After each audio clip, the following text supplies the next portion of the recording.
AP drone policy, AP water policy, AP skill development policy, scrapping of 2 children చేసి demographic management కోసం ఒక policy తీసుకొచ్చాం.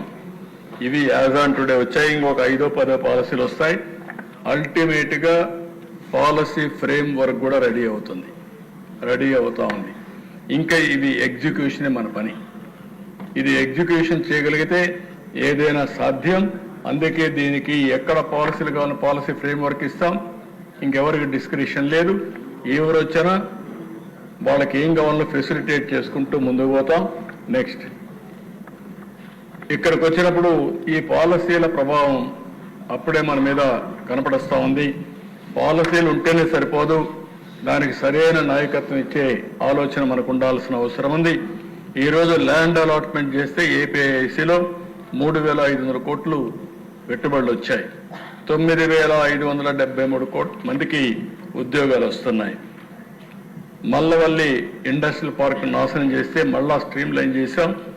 4,000 కోట్లు పెట్టుబడి వస్తుంది. 30,000 మందికి ఉద్యోగాలు వస్తాయి. ఎస్ఐపిబి ఇండస్ట్రీస్ అన్ని కూడా Mittal steel plant, LG electronics ఇవి ఇచ్చాం. 73,000 కోట్ల రూపాయలు ఒకే మీటింగ్లో క్లియర్ చేశాం. దీంట్లో 27,891 మందికి ఉద్యోగాలు వస్తున్నాయి. ఎస్ఐపిబి ఎనర్జీ కింద 11,900 కోట్లు క్లియర్ చేశాం. 6,075 కోట్లు వస్తాయి. 6,075 మందికి ఉద్యోగాలు వస్తాయి.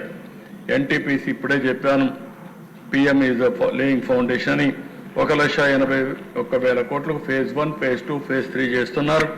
1,22,500 మందికి ఉద్యోగాలు వస్తాయి. ఎన్హెచ్పిసి 1,00,000 కోట్లు పెట్టుబడి పెడుతున్నారు. 7,000 మందికి ఉద్యోగాలు వస్తాయి.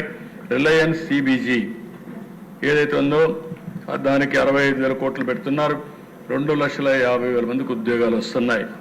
మొత్తం ఇప్పటికి చూస్తే 4,38,400 కోట్ల రూపాయల పెట్టుబడితో 4,53,039 మందికి ఉద్యోగాలు వచ్చే అవకాశం ఉంది. దీన్ని ఎక్కడికక్కడ పర్యవేక్షిస్తున్నాం. ఇప్పుడు మీరందరూ గుర్తుపెట్టుకోవాల్సింది, ఒక పాలసీని ఇవ్వడమే కాకుండా ఆ పాలసీని ఆచరించడంలో, మార్కెట్ చేయడంలో, ప్రాసెస్ చేయడంలో పర్ఫెక్ట్గా చేస్తే అవి సాధ్యం అవుతుంది. ఇప్పుడు సిఆర్డిఏ ఈరోజు డిస్కస్ చేయాల్సింది అమరావతి, మనం డిస్కస్ చేయలేకపోయాం. కానీ దానికి కూడా ప్రణాళిక ఇచ్చాం. అన్ని కూడా టెండర్స్ అన్ని కూడా క్యాన్సిల్ చేసి మళ్ళా టెండర్స్ అన్ని పిలిచాం. ఇవన్నీ పిలిచి దానికి కూడా క్లియర్ కట్గా నెక్స్ట్ మీరు చూస్తే 15/12/2024 ప్రారంభించి 6 నెలల్లో మీరు కూడా ఎమ్మెల్యేలంతా ఇక్కడే ఎమ్మెల్యే క్వార్టర్స్ మీకు ఇస్తున్నాం. ఎక్కడ సిటీకి పోయే పని లేకుండా, ఎక్కడికో పోయే పని లేకుండా ఎమ్మెల్యే క్వార్టర్స్లో ఉండి అసెంబ్లీకి వచ్చే పరిస్థితిలో అక్కడ క్లబ్ కానీ అవన్నీ కూడా పెట్టి మీకు ఏ ఇబ్బంది లేకుండా చేయడం కోసం చేస్తున్నాం. ఇది కాకుండా క్వార్టర్స్ అన్నీ కూడా group D, group B gazette officers quarters అన్ని 9 నెలల్లో, అంటే 15వ తారీఖు డెడ్ లైన్, అక్కడ టెండర్స్ పూర్తవుతాయి. అక్కడి నుంచి 9 నెలల్లో పూర్తవుతాయి. NGOs, AAS quarters, ministers quarters, judges bungalows ఇవన్నీ కూడా 9 నెలల్లో పూర్తవుతాయి. ఎల్పిఎస్ ఇన్ఫ్రాస్ట్రక్చర్ జోన్ 1, 2, 3, 4, 5, 6 ఇవన్నీ 24 నెలల్లో పూర్తి చేస్తాం. ఎల్పిఎస్ ఇన్ఫ్రాస్ట్రక్చర్ 7, 8, 9, 10, 11, 12A 24 నెలల్లో పూర్తి చేస్తాం. సెక్రటరియట్ టవర్స్ 30 నెలల్లో పూర్తి చేస్తాం. హైకోర్టు 30 నెలలు, అసెంబ్లీ 30 నెలలు, public private sector land allotments అన్ని కూడా పూర్తి చేసి బిల్డింగ్లు కూడా 24 నెలల్లో పూర్తి చేయాలనుకుంటున్నాం.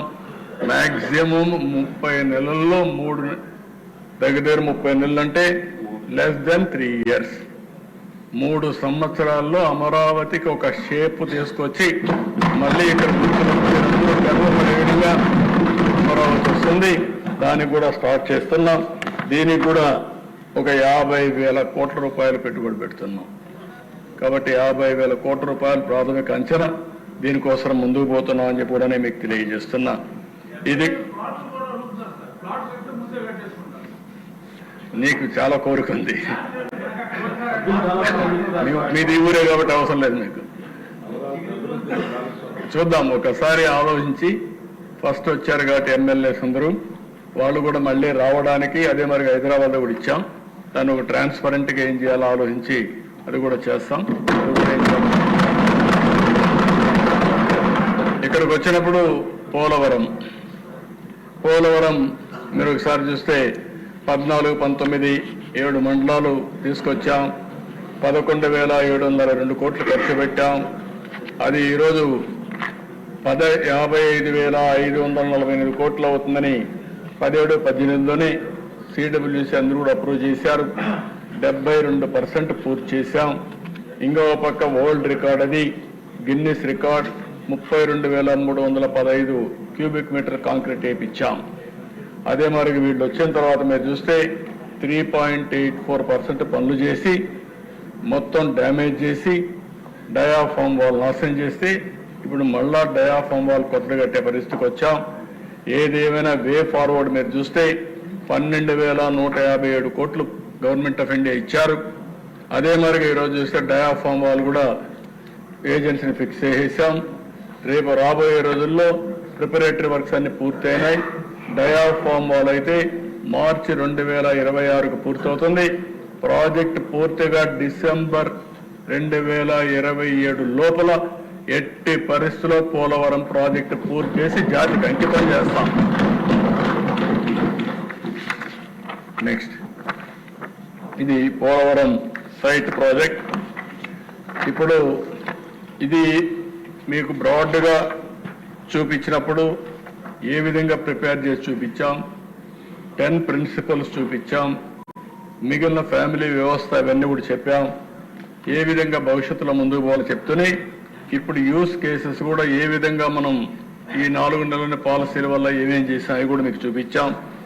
ఈరోజు భవిష్యత్తులో మానిటరింగ్ మెకానిజానికి leadership council, steering committee, state లెవెల్లో ఒక విజన్ మేనేజ్మెంట్ యూనిట్ పెడుతున్నాం.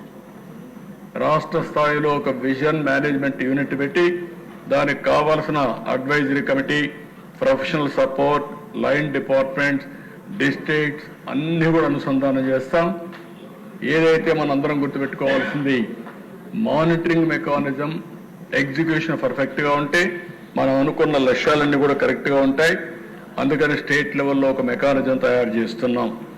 ఇది అయిన తర్వాత డిస్ట్రిక్ట్ లెవెల్లో డిస్ట్రిక్ట్ విజన్ మేనేజ్మెంట్ యూనిట్ ఒకటి తయారు చేస్తాం.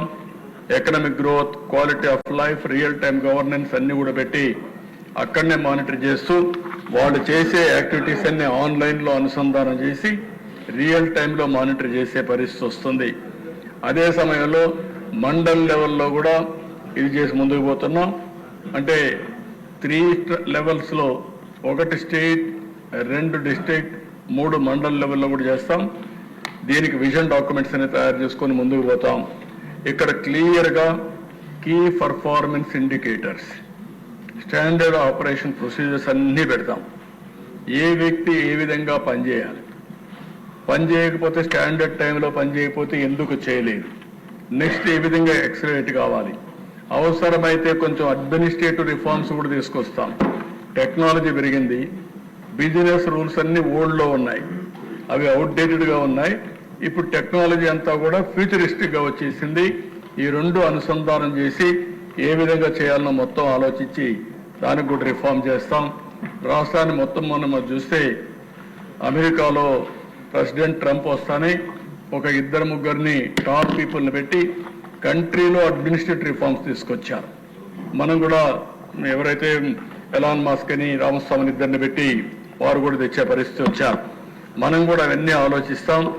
ఆలోచించి ఏమేం చేయాలో చేస్తూనే ప్రైమరీ, సెకండరీ, టెరిషరీ ఈ 3 సెక్టర్స్లో మీరంతా కూడా మనం ఎకానమీ జిఎస్టిపిని మానిటర్ చేస్తాం. ఇంకొక పక్కన మనం సేవలు అందిస్తూ ఉంటాం.